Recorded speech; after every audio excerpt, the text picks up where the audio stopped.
All right, we back still Talkin.com podcast. Todd has made it to Montana and I is have. getting settled in, huh, Todd? Yeah, I'm in big sky country now.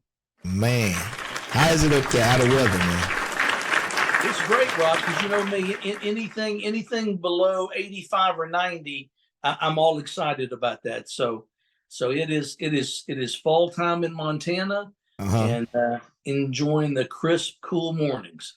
But when you left Texas, you took the hot air with you because it haven't been that hot since you left. I have heard that. A few people have told me it's looks like fall's trying to make an approach down there. So good, Mm-hmm. good for everybody there. I'm sure almost everybody is glad to kick summer to the curb and get on with fall. Oh yeah. Oh yeah. Let's get into it, Todd. I figured since we've been out for a couple of weeks Right, and we're not right after the game with the Ravens, the Ratbirds, the we rat kind of bird. just kind of touch on those games we missed Sure. and just kind of give a state of the union of where we at right now as a team. Okay. You know what I mean? We are what our record says we are. We 3-2, Yeah. right? Yes. We in first place. Seems so strange to say that, Rob, after what's transpired these first 5 weeks. It just doesn't seem right. But like I told you before, I'll take it. I Yeah. won't apologize for it. But I might hold my head down just a little bit Uh-huh. because it just doesn't feel right. But anytime the Steelers are in first place, that's a hell of a feeling. Yeah. Sometimes it's better to be lucky than good. There you go. There you go. Oh man. All right. Offensive wise, right? Before this game, people were calling for Canada's head. And they're still calling for his head after the game. Yes. Yes. Now, with that being said, the offense, the second half looked better. The second half of the Ravens game. Yes. It did. And which in turn I think made the defense look better. Or at least we played complimentary ball where the defense went out there after every 3 plays. Man, I mean that's what it comes down to. I can only imagine, Rob, what it's like to be an NFL player and you're on a team and Yeah. your side of the ball is clearly carrying the other side of the ball. I don't know Right. how those conversations go inside of a locker room because they are teammates. In some cases, they're friends. Yeah. Um, and, you want to do what you can to lift them up. But sometimes, man, you got to be just sitting there in the locker with your own thoughts going, what the hell are we doing? Yeah. And the defense is doing everything they can. This is not like this is the first time this has happened to a Steelers team where the No. defense is, carrying 90% of the weight and the offense is dragging the whole team down. It's not a good feeling. I'm sure the mood in the locker room is, kind of tenuous at best. They just got to find a way to get things clicking because you will not have long-term success, i.e. make the playoffs and do something, if you cannot play, which we say all the time, complementary football. Yeah. Each phase of the team has got to do their part and be productive. It's Right. just that simple. Well, to me, it's simple as this. The offense is going to have to start producing more. Period. Point blank. Yes. This 3 and out, the production that we're getting out of the offense is not good enough. It won't sustain it. Teams are getting more tape on us, which that might be good because I think we're going to change things up after this bye. We have to. Something got to be different. Agreed. It looks, this is what I saw in the game the second half. And it was kind of a microcosm of what we did last year. Last year, Najee, for the first half of the year, was running, I don't know what he was doing. Sidestepping, tipping, doing all that stuff, right? Yeah. Very, very timid running. Yeah. Last week, when we played Texans, he ran different. This week, he ran different. The running backs are running different. They putting their foot in the ground instead of trying to find the hole to get 5 and 6 yards. They putting their foot in the ground and getting what they can get. Second and 8 beats 2nd and 12 all the time. Absolutely. You're right, man. I mean, the guys you're talking about, Najee, Jalen, yeah, they realize on pretty much every play, Rob, there's not going to be much of a hole. So Right. you have got to make the best out of that situation. Yes. And you're right, man. I always defer to you. Anytime we're talking about the running game, Yeah. I will always defer to you because you see things and you know things that I don't. Haven't played the game. I like, especially from that particular position, the running back position. I like to see those guys, like you said, put their foot in the ground and for the most part, run straight forward. I mean, I know you got a boogie every once in a while and roll off of a block or something like that. But in general, you cannot hesitate because when you do that, that's when you get your, like you said, your 3 or 4 yard loss. Right. And now you put your offense, which is struggling as a whole anyway, in even a more difficult position. So sometimes there's nothing wrong with only getting 2 or 3 yards on the play.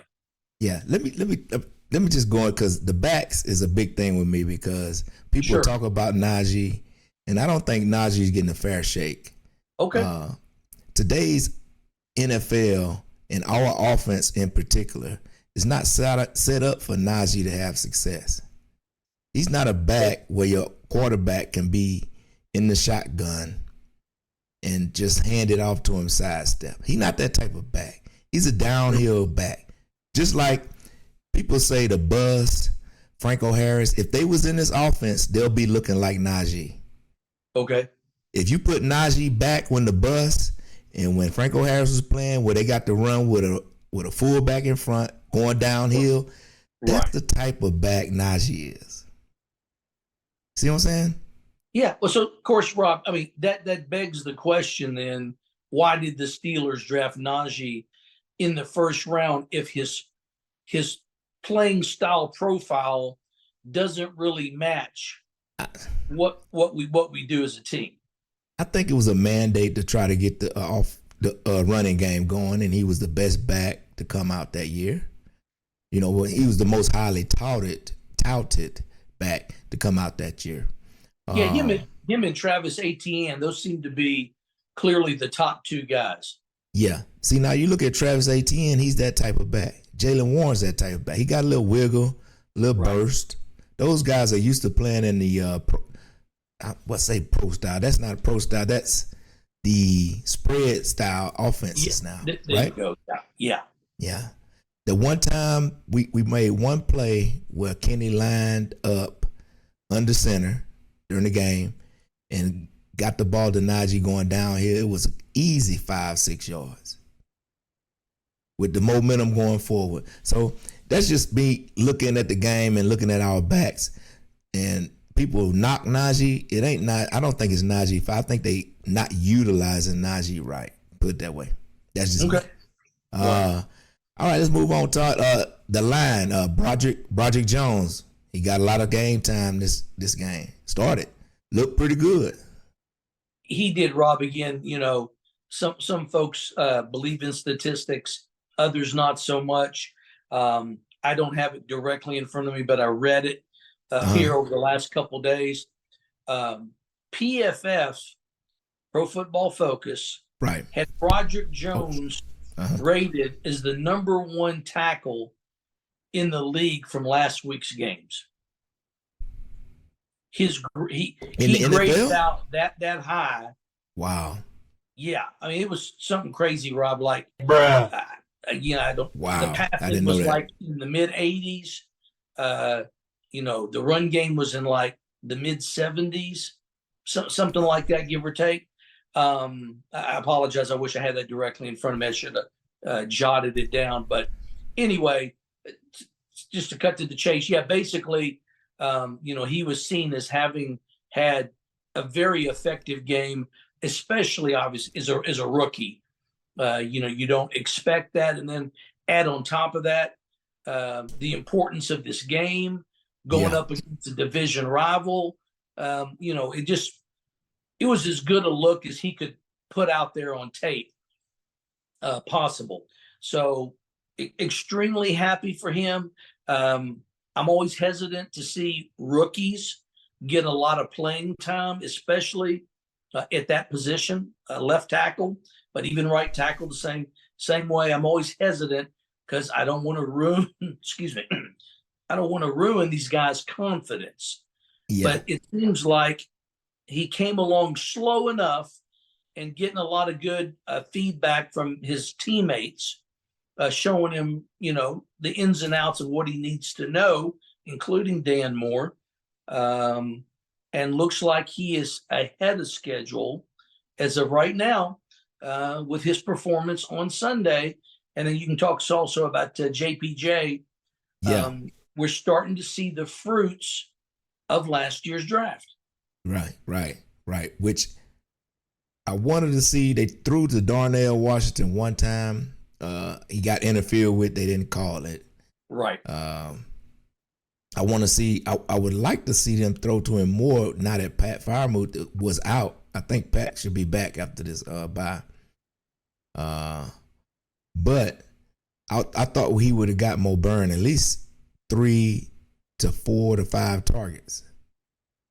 I agree, Rob. Him, Connor Hayward. I don't get it. Again, I'm going to play dumb here and just go. Matt Canada is smarter than I am, so he must know what he's doing. I say that tongue in cheek because we damn well know that he does not know what he's doing and is in so far over his head. It's embarrassing. I wish the Steelers had an option where truly they could just cut bait right now. It's perfect time to do it. But you and I both know there's no way that you can change a system in the middle of the season. You just can't do it. So we're all going to have to just bite the bullet, suck it up, keep watching these boring ass games and hope somehow most of those turn into wins. So when we do hit the off season, no matter how it ends, this guy damn well better be gone. I will be some kind of pissed if Mike Tomlin, Omar Khan, and Mr. Rooney, the three of them, don't come to the same conclusion that, hey, we made a mistake. It's time to correct that mistake. It's that easy. What do you think will save his job? Honestly, Rob, absolutely nothing. I can throw statistics out to you all day long about since this man has been involved in the Steeler offense, even that first year as a quarterback coach, this has been a bottom 5 offense for the last 3 seasons. This has been a bottom 5 offense. Run game, pass game, red zone efficiency, third down conversion, number of yards per game. Any metric you want to come up with, this is a bottom 5 offense over the last 3 years. That's all you need. The proof is right there in the pudding. The man is inept. He may have been a good college offensive coordinator, but he was not built for the NFL. Well, if we go to the playoffs and win a playoff game. No, again, I'm not Mr. Rooney, thank God. Right. If I was Mr. Rooney, he would have been fired last offseason. Yeah. I'll eat his salary. I would have brought literally the day after the season ended, I'd have had a press conference or whatever it is you got to do, put out a statement and just say, hey, we've decided to move on from Matt Canada. And then I'm burning the phones and I'm looking for a replacement right away. So, when you do get to the draft and you do get to that first mini camp, you got your staff in place and you are good to go. Yeah. But they did not do that. So I'm going to say, I've been saying this all year. I think you heard it before you left too, Todd. Okay. If we got to change up how we hire our coordinators and what we think that we need from them. If nobody is wanting to hire your coordinators at the end of the year, that means they sorry. Yes. I'm serious. If nobody is showing interest in your coaches are sorry. Yeah. So, I can understand Tomlin being the crux and the cream de la creme. We need that as our coordinators. Tomlin's the head coach. He's not in the nuts and bolts in the offense. We need a creme de la creme offensive coordinator at all times. I agree 100%. I'm just saying, and I'm gonna keep saying that. I'm gonna keep beating that drum, man. Because nobody defense too. Yeah. If nobody want your coordinators, they sorry. So I'm gonna keep saying that, and hopefully it'll get to Pittsburgh and they'll say something. All right, one more thing on offense. GP looking like GP, man. I just wish they had better route combinations for him to get open, man. It's just like all the thing he run is the fade, back shoulder fade. Yes. Every now and then he'll run a slant. Every now and then he'll run an end. That's if Kenny can have enough time to wait on it. Yeah. That's the thing. Yes, it is. So, I don't know. Maybe it's a combination of things that I can see sometimes he breaks open on film, but Kenny P is looking, a dude is in his face mask by that time. You know what I'm saying? Or either he's getting jittery and running sideways instead of stepping up into the pocket. Yes. I think, honestly, I think it's more of the second thing that you said, Rob, than the first. Ben Roethlisberger made a point of that in his podcast after Sunday's game. I guess he did the show on Monday. Mm-hmm. He said, Kenny sometimes literally runs into the pressure. Yeah. So, yeah, man. I know it's not easy. I'm not here pretending that it's easy to be an NFL quarterback. But, it is, obviously somewhat disappointing that, whatever momentum this team had wrapping up last year, and then obviously moving into camp and preseason, even though it's a very limited scope of what we're looking at, still it's very disappointing to see them literally just fade back into what they were the first half of last season. They just could. I don't know why. I don't think anybody really knows, but if they do, hopefully they'll let Mike Tomlin know. They just cannot sustain any level of consistency. No. Yeah, and I'm with you with Canada. The offense is basic. I think I can draw up a better offense than him, even with my old school football knowledge. Right. Because we need somebody on the cutting edge offensively.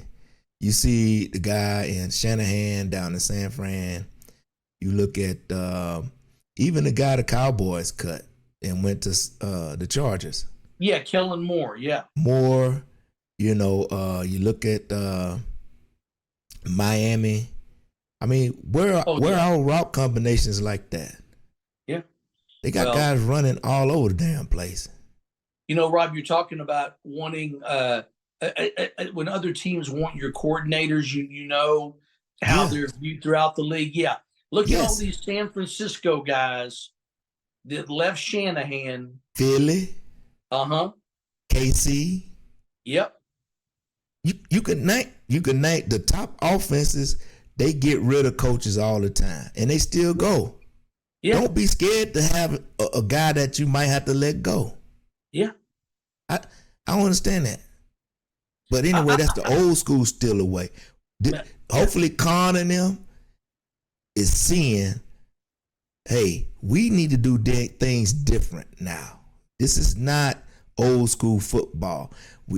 We can't play old school defense like we used to. So we're gonna have to do some different things. I've been saying that for years. Yes. Yes. Yeah. You know, again, here's what I look at, Rob. Professional sports is like real life. Yeah. There's always change in people's lives. You have to try to find a way to adjust. If there's a way you did a certain thing, whether it was the way you worked at work, how you set aside time to spend with your kids. I mean, the most basic things possible. How you apply for a job, all that stuff has changed over the last, 20 to 30 years for sure. Yes. Really, even less time than that. So you're right. Okay, great. You had success in the past doing things a certain way. Doesn't mean you have to get rid of everything that you did, but Right. you need to take a few of those things, like you said, Rob, earlier before we hopped on. You got to self-evaluate your organization and see what things are not working. Those are the things you need to focus on and get better at, which I know that they're doing that. I would be shocked if that was not the case, but they're just maybe not moving with the speed that, as a fan, as we are, that we would like. So, well, I can tell you what, losing gonna make you have some changes. No doubt. If we don't make the playoffs, it's gonna be a lot of guys gone. Coach ain't gonna be gone, but I would be in favor of upgrading the coordinators, revamping the system, coming with a different strategy, man. That's just me. Again, I enunciated my point on this whole coordinator thing before I left. There's no doubt in my mind that between Austin as the defensive coordinator and Canada as offensive coordinator, and Danny Smith as the special teams coordinator, I don't have statistics, I guess, to prove it, or I need time to pull my proof together. But I think that core of coaching, those three coordinators, they're bottom 5 in the league. That's how I feel. I don't know how the rest of the league or the Steeler Nation feels about it, but I definitely think we've got sub-level or junior varsity coordinators right now, and that's just not going to get it in the long term. Man, I tell you what, we're gonna move on to defense now. Just in the defensive sector, if I would have got Flores in my building, ain't no way he leaving. I know. I would have been, excuse me, Terry Austin, but I mean, you could take a downgrade or you can get on the street, one or the other. Yeah. I mean, that's what it would have been. I wouldn't have let Flores leave. He's a top-notch coach in this league. And you had him in the building, and you knew he wasn't going to be able to get a head coaching job right away. No. So go ahead and give him our DC coordinator. Keep Terrell Austin, maybe downgrade him to something, assistant defensive coordinator, co-defensive coordinator or something. Right. He don't even have to downgrade, just co-defensive coordinator. But Flores is going to be calling the plays. Right. Yeah. So I'm with you, Rob. I mean, he took off. He went to Minnesota. Now, some people can use Minnesota's record in general to say, well, Rob, what is Flores doing in Minnesota, or whatever it is that he is doing, whatever influence he's got, it's not changing the bottom line in Minnesota. And we're not evaluating the Minnesota Vikings here. They don't have the culture. They don't have the horses we got on defense. So, no doubt, you can't compare like that. I agree with you there. Yeah. But I would have had absolutely zero problem keeping Flores when he came over, even though you and I both lamented almost right after he got hired. even before that we even started that season, that we pretty much knew he was going to be a one and done. Yeah, I wanted to keep him, but I knew they was gonna fulfill their obligation with Terrell Austin. So yeah. Anyway, man, the defense been playing lights out thus far. One game that they got, well, 2 games that they got kind of shoved around. But besides that, hey, Larry O playing good. Oh yeah. He's been fantastic. Our bookends, TJ and Alex, balling out of control, man. Golly. I mean, they're keeping things above water, man. Yeah. If they could keep playing like that, then we get Cam back in. Hopefully Cam will be ready after the bye. I don't know what's his prognosis yet. They haven't said anything, Rob, here lately, but after he got hurt, after they did the surgery, pretty much the majority of the beat writers were told, and what they put out there was that it was going to be 7 or 8 weeks. Wow, man. Yes, that's a bad. He didn't tear it, did he? He tore it. Yeah. It wasn't just some light. I mean, think about it, Rob. I mean, they had to do surgery. It basically, and I don't want to use the wrong term here, but it's one of those core muscle type injuries. Yeah. And to be honest with you, Rob, I'll be surprised, given his age and everything. I'll be surprised if he's back in the 7 or 8 week period. Mm-hmm. I mean, that's some serious. I'm reaching for my stomach just talking about it, man. I could not even imagine the pain that he must have been in the first couple of weeks after he had that procedure done. But yeah, I'm personally not counting on Cam to come back anytime soon. Certainly, I hope that he does. But in the meantime, again, it's up to the rest of the guys in that grouping to pick up the slack as best as possible. And in my mind, by a country mile, it is Larry O. He's just taking that group by the throat. The younger guys are doing a decent job. DeMarvin Leal, Ben playing pretty good.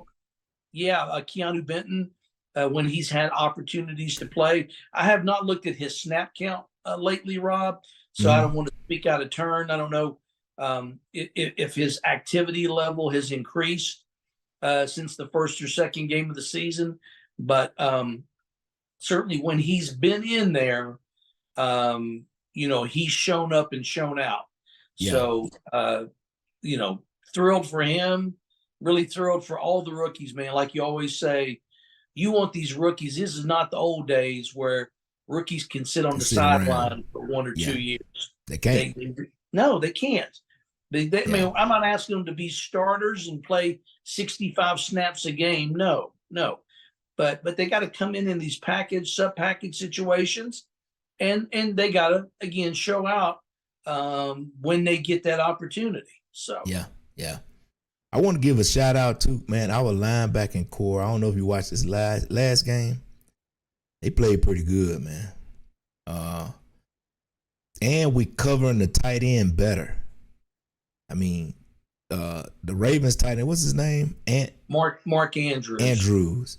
He didn't kill us. He did not, Rob. Normally tight end, he kills us.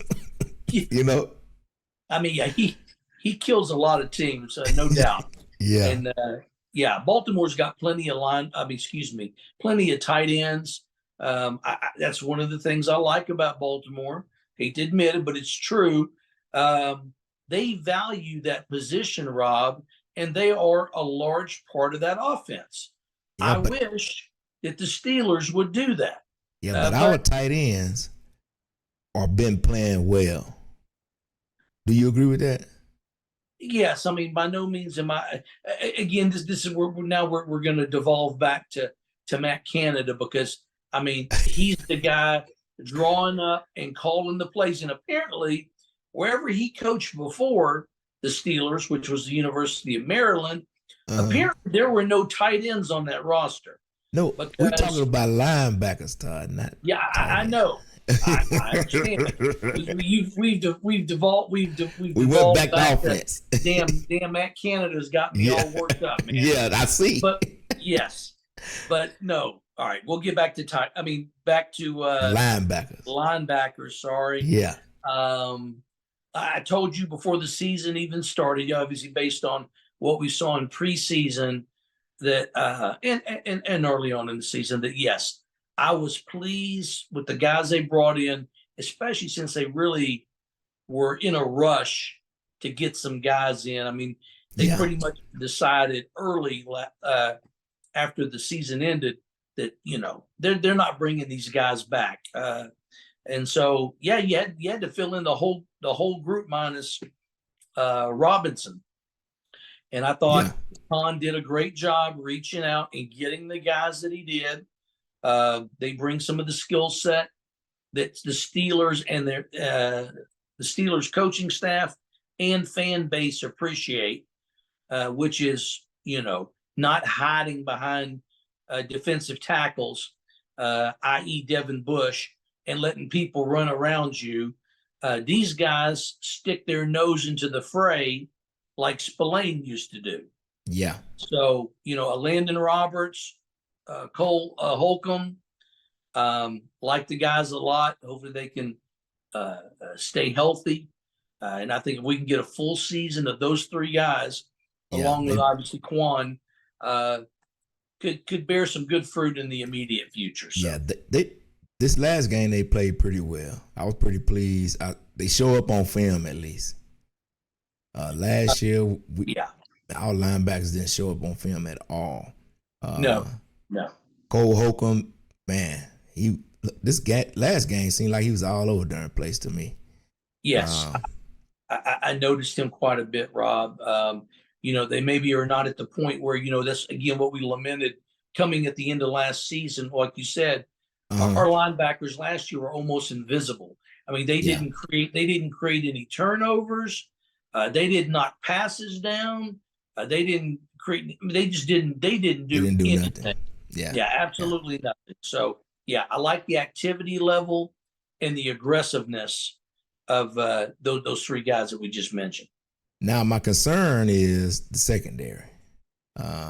Yes. I told you before the season that I thought Levi Wallace was kind of slow of foot. Yes, and you were he always when you said that. Yeah, and it's bearing its fruit. You can see it, which I don't mind if he's on the second receiver. But if he's on the first receiver, he's not going to be able to hold up. No.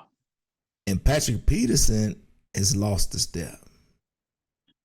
Absolutely. A lot of times, early in the season, though, he was in position. He just wasn't making the plays, man. Yes. And I would be in favor of maybe putting him on the other side and bringing in JPJ and go and let him start. Put the young buck out there. Let's see what you got now. We brought you along slowly by new NFL standards. Yeah. Right? You get about 4-5 games to watch. Now it's time to play. Yeah. Yeah. And then move Patrick Peterson to the other side and maybe use Levi Wallace when they go nickel and dime. Bring him in on the corner or something. Put Peterson in the slot. I don't think Levi plays the slot. I don't think so, Rob. So I'm with you there. I know that you've had Shandon Sullivan. Yeah. And I apologize, I forgot his first name wrong. I think it's Elijah Riley. Yeah, Elijah Riley. A little bit of time in the slot. But yeah, I like what you suggested there about bringing JPJ in and moving Pat Pete into the slot. And again, and we go back to it's when things aren't going exactly the way you want to, it's easy to rail on the coordinators. But again, I'm gonna rail now on Terrell Austin and his scheme. Are you telling me that you can't find a way to keep Levi Wallace off of the number one receiver? And in some cases, if it's a team like Cincy, off of the 1 and 2 receivers. Yeah. He's clearly, not only is he slow, Rob, but he's not even mildly aggressive. I mean, he's never going to be the guy that's going to want to check a receiver and bump a receiver at the line of scrimmage. He is always 7 to 10 yards off the ball, off the line of scrimmage. I mean, that's just ridiculous. There's no excuse for that. You could not possibly convince me that that's the way to play against, again, a number 1 or a 2 consistently. You just can't. So I don't know why Terrell Austin can't see that. It's got to be clearly obvious that he is a liability. Wallace is in certain situations. Let's change things up. Again, the whole thing about what insanity is continuing to do the same thing over and over again and expecting different results. Right. That's what I think of is when I see Levi Wallace playing outside corner. You know what's going to happen before the play even gets going. Yeah, they continue to do it the same way. So, I can't wait to interject some youth into that position, Rob. Yeah. And some athleticism and some aggressiveness, which JPJ's got. Right. We just need another JPJ. And I'm going to throw this out and then I'm going to hand the floor back to you for your final comments on this this grouping. But, I know we couldn't get the guy, but Devin Witherspoon, I told you about that kid from Illinois. Yeah, I remember telling you about him. He's showing up and showing out in Seattle. God, what I would not have given if we didn't need a left tackle so darn bad. I would have traded up to get that guy. But I think we got the right guy for our system. JPJ is long, fast, very long. I think we got the right guy for our system. I agree with you. I got nothing against JPJ. It's amazing we got him where we got him at. I think that's great value on the Steelers' part. But hopefully there's another JPJ coming up in next year's draft. I'd like to go ahead and get that book in. Yes, and get another one, and try and shore that area up because it is clearly an area of weakness. All right, special teams. Chris Boswell is being Boswell. Chunky P, man, Chunky P got hurt. He did, Rob. It's bad when a guy really at any position, but especially punter, when you miss a few games, that's not a good sign. But in typical typical loyal Steeler fashion, as soon as he's ready to come back, out goes the backup, Brad Wing. Yeah. And Chunky P re-elevates himself back to the starting position. Even though, again, Wing did a good job while he was there. Well, Chunky P was playing pretty good the last 2 games he played. He wasn't making that 1 or 2 kicks a game that was just awful. I think even one week he was almost got special team player of the week. That's how good he was kicking. He kicked 4 or 5 balls inside the 20 and 3 inside the 10. Something like that, Rob. It was close to that. There's no doubt, Rob, that this is his best start to a season. No doubt about it. I'm not saying this, so we got to kick him to the curb, but I don't know. Just one of those things, man. So hopefully he comes back and gets healthy and is ready to hit the ground running coming out of the bye. Yeah, don't hate old Chucky P. No, I'm not going to hate on him. I didn't hate on him. Now I hated on him coming into the season. Yeah. I'll admit it. I've not been pleased with his inconsistent effort Right. That's really been his big problem is he just can't put 4, 5, 6 really good games in a row together. So Yeah. if he can do that, man, I mean, I'm gonna love on him just as much as anybody else would. We just Yep. need him to be like Boswell and be fairly consistent. Yeah. I'm gonna leave with this on special teams. We need to demote Gunner down to the practice squad and Yep. bring up No some of the doubt. young guys. Give them a shot, man. Gunner do not need to be out there. Even if Calvin Austin went down or had a went in concussion protocol, I think he didn't actually go in the protocol. He could play, but they didn't let him return punts anymore. Right. Even with that, I don't want Gunner back there. I don't really want him on the team, but you know. I hear you, Rob. I'm lockstep with you when it comes to Gunnar O. The guy has had multiple opportunities to prove himself, Yeah. and he's failed at every turn. I mean, Miserably. again, the proof is in the pudding. Why would you expect something different when everything he's shown you up to this point is that he just can't do it for whatever the reason is? It's mental, it's physical, it's something else. I don't know, and honestly, I don't care. Because this is a what have you done for me lately? And what he's done lately is absolutely nothing. But hurt his team at every turn. I can name at least 3 guys that I would rather take a flyer on than Gunnar O.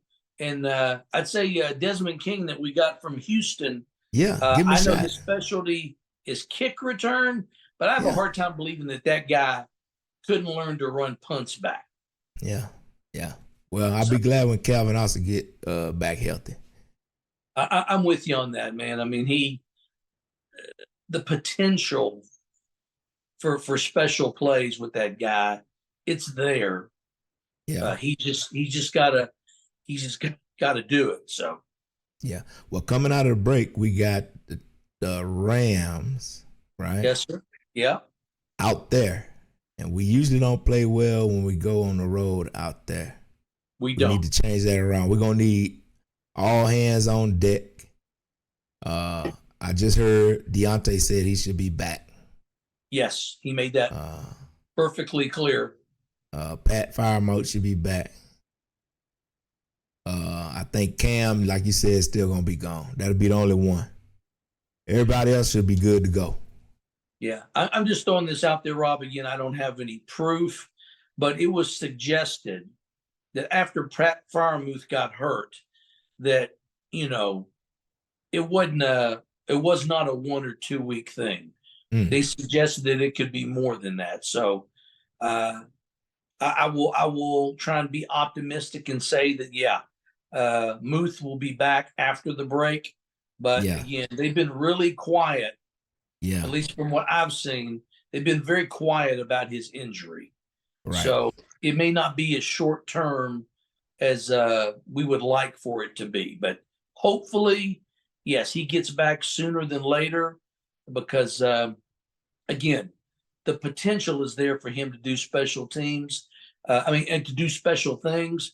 If Matt Canada, again, could pull his head out of his what and realize that that's actually an option on the field during the game, that maybe he could be productive, but there's just too many darn variables right now. So I just want the guy to come back when he's at least 90%, 85% and ready to go. So if he's got to sit out another game, so be it. Again, expect the guys behind him to step up and fill in and do their part out there. So have your end of the year predictions changed? You said 10-7. I told you it was a 9-8, but I was willing to go 10-7 to try and be optimistic. So I'll still stick with what I said. I mean, it's kind of hard to turn around and say the opposite of what you said at the beginning of the season. But I right now I'm not overly optimistic about us maintaining and hitting that 10-7 mark right now, based on what I've seen. So yeah, I'm not. I said 11-6 with the way our offense is playing. I'm not optimistic about it, but I want to see how we look coming out of the break. Absolutely, man. I mean, there's some games, coming that up. we can get. Yes. Yeah, and, that we can get. And this has got to be one of them, even though, like you said, things are not going smoothly, Rob, offensively. The potential is there to have success. So the Rams are going to definitely not be a pushover. Stafford's a hell of a quarterback. So we will just, they're going to have to execute a lot better to me than they have here recently to go out there and beat the Rams. I mean, even the Eagles struggled in this last game with the Rams for a part of the game. So again, they will be no pushover, and it's going to take above board a varsity effort to go out there on the West Coast and get a win. Yeah. All right, we're gonna get out of here, Todd. We'll see you everybody back after this week, maybe Monday or Tuesday, and kind of start previewing the Rams game. Absolutely, looking forward to it. If you like what you're hearing, subscribe and like our channel, and we'll be back with you guys next week. Absolutely, and hopefully have some more positive news on the injury front. Yep. And without further ado, here we go, Steelers. Here we go. Hoot, hoot, hoot.